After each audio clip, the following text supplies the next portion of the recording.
as we transition into the best time of the year, with the trees changing, cozy fireplaces and bonfires, food, football, and days off of work and school, it's time to reflect on 2021, the not at all wanted sequel to 2020. Let's look at 10 things we should be thankful for that actually came out of this year.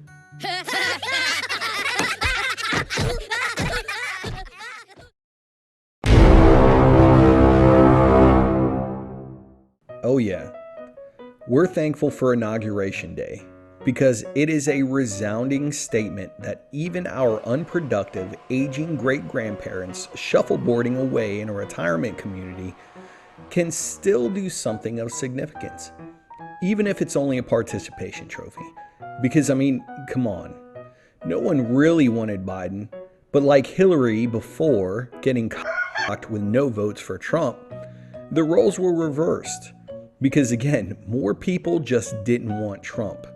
So, here's to the elderly.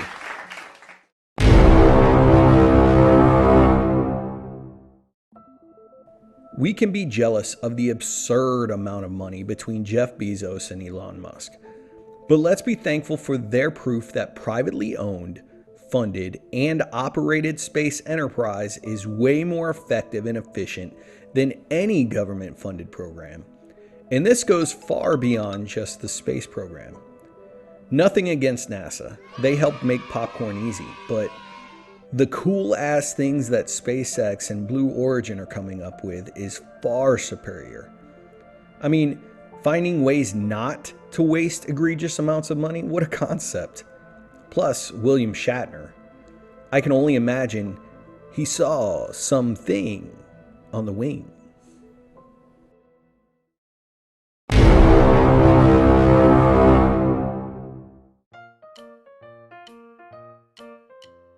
Thank you, Ted Cruz, for letting us feel better about a strict work-home divide.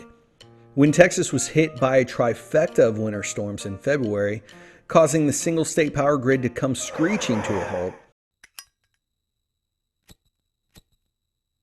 Cruz enjoyed his warmth and a mojito while on vacation in Cancun, while the rest of Texas froze in ridiculously cold weather. So don't feel bad the next time you ignore that phone call from your boss after hours, even if your boss's power goes out in the winter.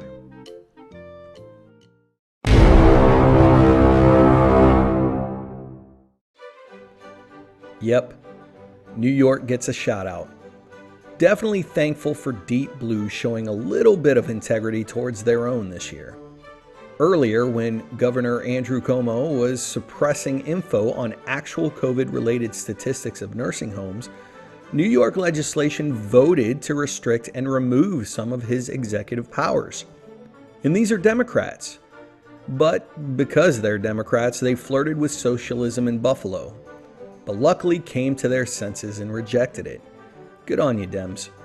But above all, they implemented ranked choice voting. Y'all making some headway up there, New York. Now you're like the 43rd ranked state I want to go back to visit. Hopefully Cuomo learned his lesson about being unethical.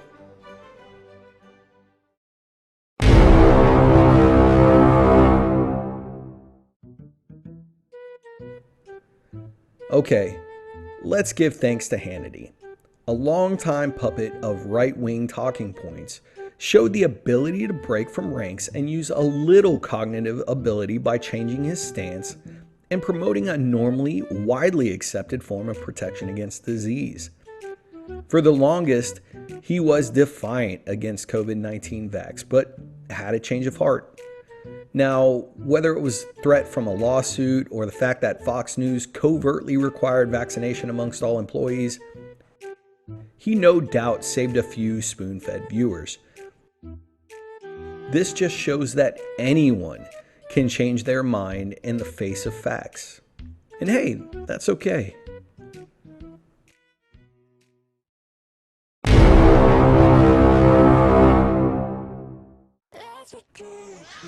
Let's be thankful for accountability this year.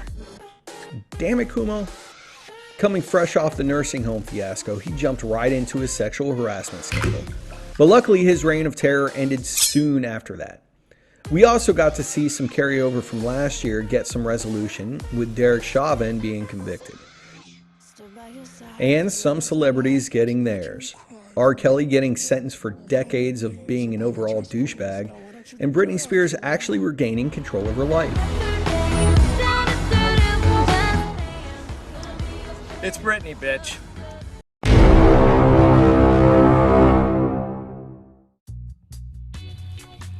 You guys partake? I would like to thank drugs for continually winning the war on drugs. Seriously, this feigned moral war has been going on way too long. It's older than me, and let's just say I'm old enough to remember the good Saturday morning cartoons. Drugs can't exactly announce victory quite just yet, but its champion is being accepted in more and more places. As of this year, Virginia, New Mexico, and Connecticut now allow for recreational use of marijuana. Other places are decriminalizing it. Republican-red states like South Dakota now allow for medicinal use, and Washington became the #2 state in the nation to decriminalize most drugs. So, nice job, drugs. Keep it up.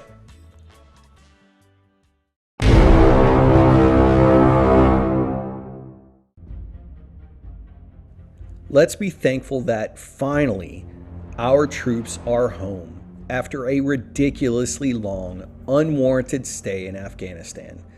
There were plenty of off-ramps during the 20-year war, but finally it ended.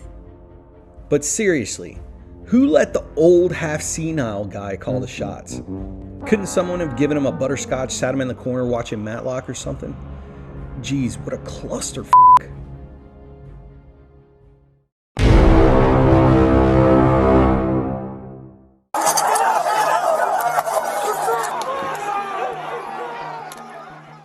Wait, what? Okay, I suppose. No, we should definitely be thankful that our democracy held during the insurrection. This is where we hold them. This is where we fight.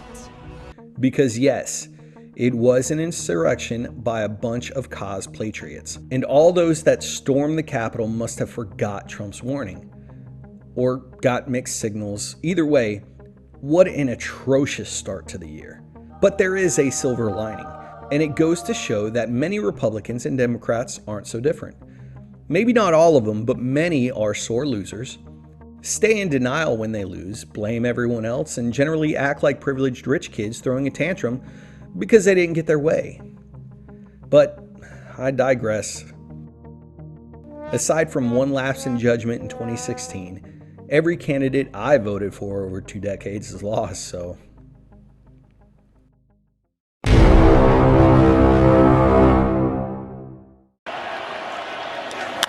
Left side, Swanson to first. The Braves are world champions!